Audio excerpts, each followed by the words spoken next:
Our first fan, the NuTone Verandah 2, and I somehow discovered a fourth one. This is the wall control. It's on its full speed. And whoever installed this flipped the reverse switch in the wrong location. Turn off so you can see the blades. And apparently someone installed this blade bracket wrong, if you look closely. Nice. The flywheel is just kind of still put in reverse. Alright.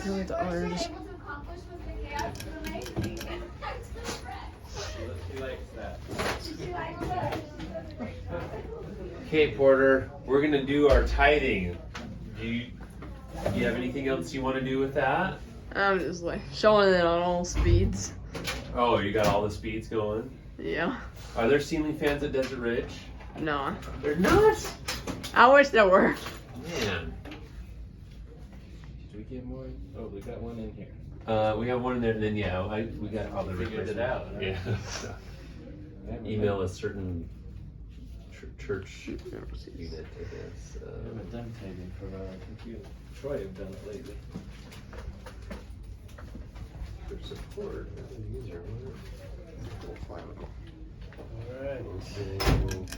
Is it okay if we start what we need to do, Porter? Yeah. We usually have to do it with the door closed, and we have to do tithing. So Someone did not sell the rigs. What are the blade rigs? Just like way in there. I don't seem to be able to log in here. Well, that's good. Oh, maybe this one. Maybe put some- Sometimes a charm, four times a charm. I'm already feeling airflow. I'm on my way this one on. Okay, do you mind turning that one off there? Yeah. Just because we're gonna have lots of papers flying around.